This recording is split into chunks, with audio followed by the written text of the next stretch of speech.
Bueno, el Instituto Gulich pertenece en realidad a la Universidad Nacional de Córdoba y a la Comisión Nacional de Actividades Espaciales, así que es un instituto de doble dependencia. Voy a presentar resultados que tenemos con el grupo de investigación aplicados a calidad del agua en el marco de los objetivos 2030. Bueno, como para hacer una breve introducción, me gustó la frase de Arthur Clarke que dice: ¿cómo llamamos al planeta Tierra, siendo que la mayor parte del planeta es océano? Consideramos que el planeta Tierra tiene un 96,5% de agua en superficie, mientras que el resto, el 2,5%, ¿sí? es agua dulce. Y de ese pequeño porcentaje, solo un 1,2% es agua que corre en ríos o disponible en lagos. De ahí la importancia de cuidar este recurso, tanto en cantidad como en calidad.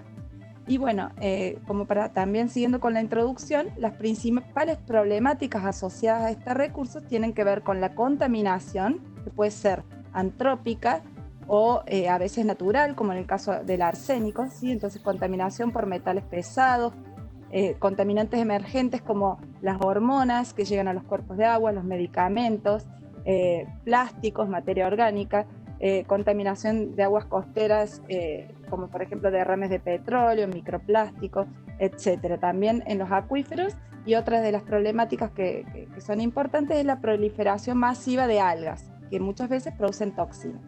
Mientras que las problemáticas relacionadas a la cantidad tienen que ver con inundaciones, sequías o sobreexplotación de los acuíferos. En rojo están marcadas las problemáticas que podemos monitorear de alguna manera con sensado remoto. Entonces, otra de las cosas que afectan transversalmente a todos esos problemas es el cambio climático. Y también me gustó esta frase que salió en la revista Water and Environment, que dice que si el cambio climático es el tiburón, entonces el agua son sus dientes, por todos los efectos que produce en el ciclo del agua, provocando sequías e inundaciones en distintos puntos del planeta, entre otras cosas, además de acidificación de los océanos, aumento de frecuencias de estas explosiones de algas nocivas, cambios en la temperatura y la salinidad. Esto, cambio de salinidad, está asociado al derretimiento de los polos que tienen agua dulce, y eso también provoca cambios de impacto en el clima y en las corrientes. Y por otro lado, deposición de contaminantes atmosféricos en la criósfera, que también tienen que ver con este cambio global. Arturo ya nos hizo un repaso de lo que significa un sistema de teledetección de sensado remoto. Entonces, acá vamos a ver cómo esta herramienta es muy potente, como ya los dos colegas anteriores han mostrado, para el monitoreo de problemáticas del recurso hídrico. A modo de repaso, una imagen satelital sí se puede considerar como un bloque de muchas capas, en donde cada capa tiene información de una zona del espectro electromagnético. Entonces, si uno tiene por ejemplo, uno se fija en una parte del terreno, a lo largo de distintas capas de información con distintos datos del espectro electromagnético, uno puede formar lo que se llama una firma espectral y clasificar de esta manera agua, vegetación, porque tienen diferentes firmas espectrales. Otra de las cosas características también de los sistemas de sensoramiento remoto montados en plataformas satelitales es que tienen asociado una resolución espacial, temporal, radiométrica, que tiene que ver con cuánta diferencia de energía, o sea, la precisión del dato, y espectral. Entonces, cuando nosotros queremos monitorear una problemática ambiental, la forma más simple de alguna manera es definir un indicador que dé cuenta de la evolución de esa problemática, ¿sí? Podemos pensar, por ejemplo, en variables que pueden ser químicas, físicas, variables sociales, por ejemplo. Entonces, nosotros podemos hacer un enfoque solo con monitoreos de datos de campo, o un enfoque solo con un monitoreo satelital con productos disponibles, o unir ambos enfoques, y entonces vamos a tener la posibilidad de tener una metodología mucho más potente para analizar la problemática. En este sentido, lo muestro porque es muy útil tenerlo en cuenta. Hace poco salió un review de todas estas aplicaciones, ¿sí?, de procesos para monitorear ecosistemas acuáticos en un contexto de cambio climático, y lo que se puede ver principalmente en este grafiquito de acá es que en los últimos años el aumento del uso de esta tecnología para estudiar sistemas relacionados con recursos hídricos tiene un aumento exponencial, es de tipo exponencial.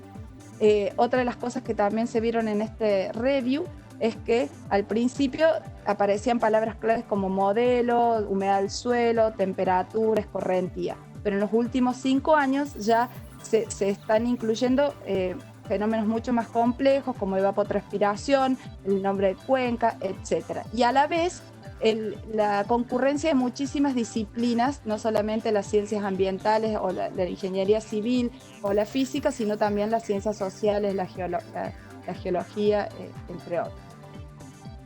Y a modo solo descriptivo, tiene un muy lindo cuadro en donde uno puede ver todos los satélites disponibles para pasivos, ¿sí? Son un tipo de sensor, desde cuándo están en órbita, algunos que ya no están más, ya están decomisionados, los rangos espectrales, las resoluciones espaciales en el terreno, ¿sí? Cuánto ve en el terreno, y la resolución temporal, ¿sí? Por ejemplo, cada cuántos días pasa, que es muy útil para planificar un estudio, tener ese tipo de información a mano. Entonces, en el contexto de indicadores y de los ODS, como ustedes saben, cada ODS tiene asignado objetivos específicos. El número 6, que es el asociado a aguas, dice que el objetivo es garantizar la disponibilidad y gestión sostenible del agua y el saneamiento para todos.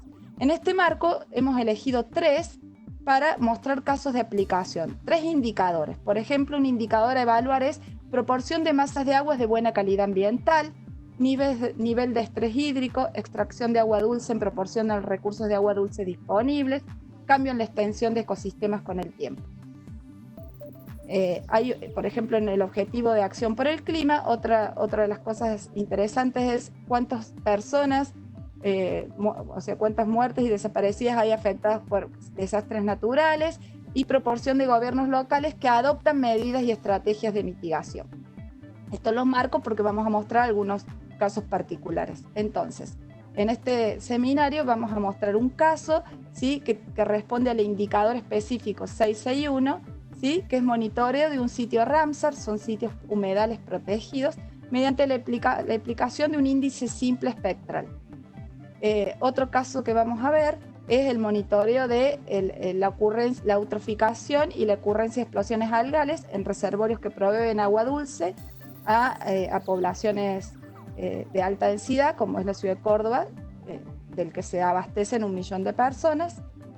Y otro de los indicadores que vamos a ver relacionados a acción por el clima es la elaboración de mapas de riesgo de inundación a partir de un modelado de vulnerabilidad y amenaza a partir del método de jerarquías analíticas, parecido a lo que explicó Arturo, ¿sí? Pero con diferencias, digamos, algunas pequeñas diferencias, porque es aplicado para nuestra zona. Bueno, para empezar, en el primer caso, en realidad fue el defensor del pueblo de la provincia de Córdoba solicitó a la Secretaría de Recursos Hídricos conocer el estado de los humedales, ¿sí? relacionados a Mar Chiquita y los bañados del Río Dulce.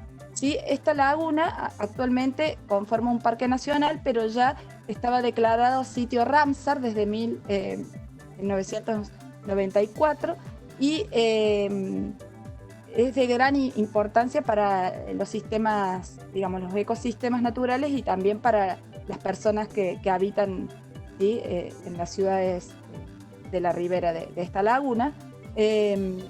Por lo tanto, al pedir estos recursos hídricos, comenzamos un trabajo para poder generar la información a partir de sensoramiento remoto. Para ello, se utilizó un índice muy simple, que es un índice normalizado de agua, ¿sí? Y acá se muestra porque se analizaron los últimos, en esa fecha, fueron los últimos 10 años, entonces tomábamos datos de Landsat 5, ¿sí? y Landsat 8, que son 2 satélites de la misma generación de satélites. Simplemente con una diferencia de bandas en el verde y en el infrarrojo, acá se ve cómo responde, el rojito sería como el infrarrojo y lo verde como verde, la diferencia sí entre el suelo, ¿sí? Cuando es mixto entre suelo y agua, y cuando es agua pura, y valiéndonos de esas diferencias, uno puede generar mapas, ¿sí?, de cobertura total de agua o de píxeles mixtos. La novedad de este trabajo es que si uno utiliza, según bibliografía, los umbrales normales de este índice, uno solo detecta cuerpo de agua puro, ¿sí? Jugando y detectando mejor los umbrales, como ven acá tenemos una imagen en color real para una zona, la zona de estudio, para una parte de la zona de estudio, y acá tenemos el índice normalizado de agua. Si uno hace una transecta y ve el valor del índice, entonces acá tengamos el valor del índice y ahí están, digamos, los metros en la transecta. Uno ve que el suelo, ¿sí?, se observa de esta manera, tiene estos valores, los mixtos caen en esta zona y luego el agua pura en esta. Si uno usa umbrales de bibliografía va a estar viendo solo agua pura, ¿sí? Y en cambio si uno genera un umbral, digamos, para la parte mixta, va a estar ganando mucho, porque es una zona de humedales en donde los ríos pequeñitos y angostos son muy importantes en el ecosistema. Y acá se ve cómo clasificamos con Landsat 5, Landsat 8, el río que tiene alrededor de 30 metros de ancho, pero no se alcanza a ver siempre bien con un dato, con un umbral, digamos, para las Landsat 5 de agua pura. Entonces sí lo vemos con los píxeles mixtos. Son ríos grandes, por eso digo que es importante la parte esta de los píxeles mixtos. Agua total y todo el conjunto que hemos monitoreado. Y de esta manera, uno después, con imágenes de más alta resolución espacial, como por ejemplo las SPOT o las de Airbus, puede validar, y también con fotografías de campo, puede validar esta metodología y generar una ecuación, ¿sí?, en donde uno puede estimar la fracción de agua y la fracción de píxel mixto y de agua pura en la imagen. Y acá entonces tenemos como ejemplo cómo del año 2003 al año, bueno, acá no lo veo bien, no me acuerdo si es 2015 o 2017 la última, porque me está tapando el cuadrito, pero de acá se ve bien cómo del 2003 al 2013 bajó el 71% el valor del agua pura. Si nosotros no hubiéramos considerado los píxeles mixtos, estaríamos generando conclusiones erróneas sobre los humedales. Otra de las problemáticas a tratar es el tema de la eutrofización. Este fenómeno se produce por una gran cantidad de nutrientes que en general son los limitantes para la fotosíntesis de las algas, es decir, las algas proliferan cuando hay luz suficiente, cuando la temperatura es adecuada, hay un umbral de temperatura, y cuando los nutrientes están en exceso.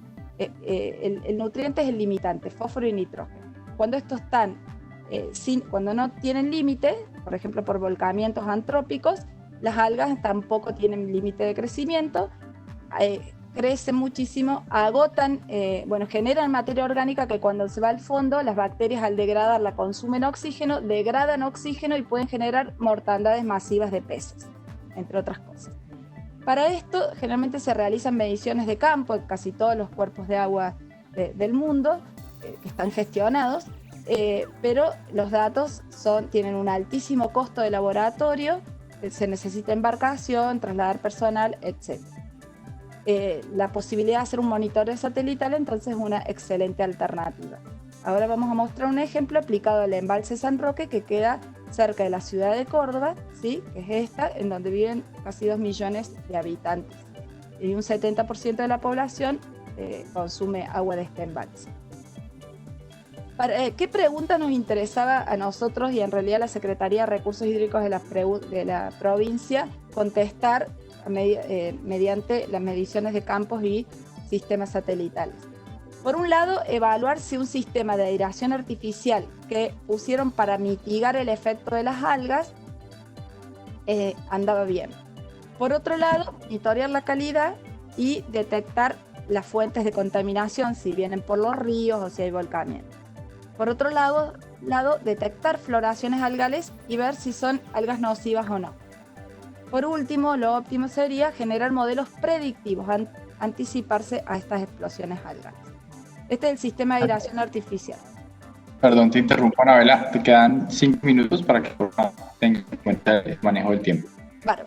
Esto es a modo solo de ejemplo de decir que los resultados de esta parte del embalse San Roque es fruto de 2 tesis de maestría y actualmente una tesis de doctorado en curso de Alba Germán.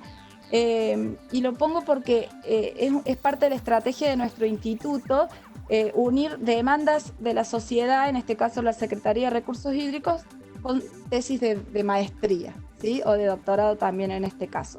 Entonces, a partir de una demanda y unas preguntas puntuales, la parte académica del instituto puso en marcha, digamos, todo un estudio científico sobre estos temas para generar un producto de impacto social. Entonces, para ver el tema de la eutroficación, podemos hacer un enfoque espacial, temporal o espectral. Y esto nos va a servir para responder distintas preguntas. Espacial, fuentes de contaminación y distribución de las algas. Temporal, la dinámica, cada cuánto aparece, con qué se asocia. Y la espectral, es lo que queremos hacer en un momento, qué tipo de alga es. Bueno, acá está entonces cómo acoplamos las mediciones de campo. Esto solo para dar un ejemplo, si uno ve en el eje de las Y, tiene distintos sitios de monitoreo, ¿sí? Para distintas variables, ¿no? Si uno, y acá el valor de la variable, si uno compara los distintos sitios de monitoreo solo con datos de campo, se ven que los box plot no se separan. ¿Sí? Es muy difícil encontrar diferencias, mientras que con una sola imagen, ¿sí? Podemos ver para un sitio que sería el negro, ¿sí? Que es la zona donde instalaron la aireación artificial, y los otro sitio que sería el rojo, ¿sí? Estamos considerando el centro, solo con una imagen ya, y haciendo estadísticas sobre esos 400 píxeles, uno ya tiene evidencia estadística significativa del impacto de esos difusores, es decir, con una sola imagen, siendo que acá 3 años de monitoreo no nos permiten generar una estadística de ese nivel, por la cantidad de datos. Por otro lado, uno puede modelar a partir de bandas, como la banda del azul y la banda del infrarrojo, la clorofila, y generar entonces el algoritmo para luego hacer mapas. En este caso tenemos clorofila, tenemos temperatura, se ve cómo está más frío donde hay difusores, por ejemplo. Y también usar índices, que son índices que se usan in situ, pero ahora que sabemos sacar la clorofila a partir de datos satelitales, generan mapas de estado trófico. Por otro lado está el enfoque temporal, lo voy a pasar medio rápido, esto es con otro tipo de sensor, y a partir de un sensor que pasa todos los días, uno puede generar el mismo algoritmo, según un algoritmo de clorofila, pero ahora tener datos diarios de esta variable y por lo tanto estudiar 15 años del comportamiento del lago, que de otra forma es muy difícil. Se puede hacer la misma aproximación y ver cómo van los colores rojos, es hipereutrófico, cómo va empeorando el lago, que de otra manera no era posible con datos de campo. Y aplicando este algoritmo que lo desarrolló Alba Germán en su tesis de maestría en el instituto y trabajando con alumnos de una de las cohortes de maestría en un proyecto integrador, implementaron el algoritmo de clorofila para sacar el estado trófico del lago de manera operativa y de manera diaria, y está en un servidor para los que toman decisiones. Otra de las cosas que se generó es a partir de datos de series, digamos, de una aproximación de series de Fourier que tienen en cuenta variaciones sinusoidales, ¿sí? Suma de ondas. Entonces se pudo generar un umbral dinámico, por eso tiene subidas y bajadas, es una suma de distintas ondas con distintas frecuencias. Uno puede detectar anomalías, ¿sí? Y no tener un umbral estático, que es mucho más difícil para encontrar anomalías en invierno o en verano. De esta manera, con una serie que tenga en cuenta las estaciones, como una serie basada en series de Fourier, uno puede detectar explosiones algales. Otra de las aproximaciones mediante este análisis de series de tiempo es incluir y analizar la relación con temperatura o con área quemada en la cuenca o con precipitación, series de 20 años, y también generar esto que se llama resonancias temporales y estudiar, por ejemplo, acá aparece el fenómeno del Niño, aparece que todas tienen un máximo en verano. Bueno, este 0,5 tiene que ver con algo que es la ruptura de una termoclina en el embalse, etc. Como resumen conceptual, acá entonces tenemos la dimensión espacial, temporal y espectral, nos da respuesta a distintas preguntas, y lo importante es que generalmente están asociados a distintos sensores satelitales también, ¿sí? Y por último, solo a modo rápido, un ejemplo de mapas de riesgo de crecida repentina. con un modelo de la CEPAL en donde dice que el riesgo es igual a vulnerabilidad por amenaza. La amenaza, sí, es un riesgo de inundación para una zona de la provincia de Córdoba. La amenaza la calculamos a partir de cartas geomorfológicas, que zonas que se pueden inundar, crecidas históricas o modelos hidrológicos. Y la vulnerabilidad la estimamos a partir de un componente social, un componente de infraestructura de la vivienda y un componente ambiental. Estas componentes se determinaron luego de un estudio de Juliana Beltramone para su tesis de grado, en donde llevó a cabo 700 encuestas. Luego de 700 encuestas, elaboramos después el método para ser extrapolado digamos, de una manera que no sea usando encuestas, sino datos del censo nacional. Solo como para dar una idea de qué significa el método de jerarquías analíticas, ¿sí? Se basa en la idea de que uno tiene una complejidad, ¿sí? Y sería un problema de toma de decisiones con múltiples criterios y se puede resolver jerarquizando los problemas. Entonces, si los problemas, digamos, si las cosas son iguales importantes, tienen un factor de 1, moderadamente importante de 3 y así. De esta manera se generan matrices. Lo social, ¿sí? Lo social es menos importante que la infraestructura, pero mucho, mucho más importante que lo ambiental. La infraestructura, que tiene el valor de 7, ¿sí? Es mucho, mucho más importante que lo ambiental y mucho más importante que lo social. Y de esa manera luego se resuelven una ecuación que se llama una matriz, la ecuación de autovalores, se genera una matriz y acá se generan los coeficientes que van a acompañar al modelo. Vulnerabilidad total es un coeficiente por un mapa de vulnerabilidad social, otro coeficiente por infraestructura y así. De esta manera se generaron este tipo de matrices también, por ejemplo, para la infraestructura de la vivienda, que son datos del INDEC, y la parte ambiental se relevó a campo, ¿sí? Con una matriz de Leopold.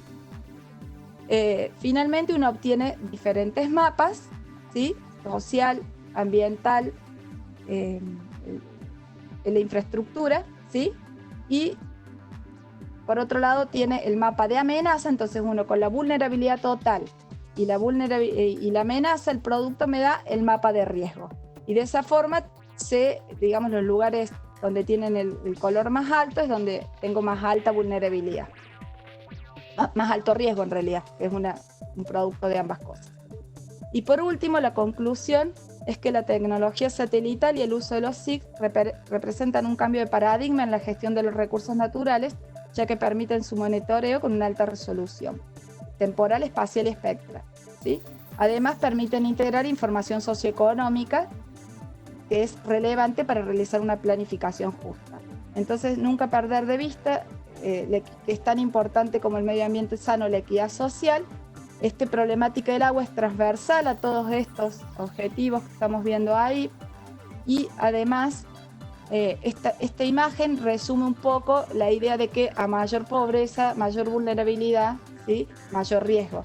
Generalmente este es un cuadro, ¿sí? De Antonio Berni de 1961 del riachuelo de Buenos Aires, que es el río más contaminado del mundo, y la situación no ha cambiado tanto en la actualidad. Bueno, muchas gracias. Este es el trabajo de un equipo. Nuestro director es el doctor Escabuso. Alba está haciendo su doctorado en el lago San Roque y Juliana en contaminación de nieve, además de haber participado en esto de monitoreo de riesgo.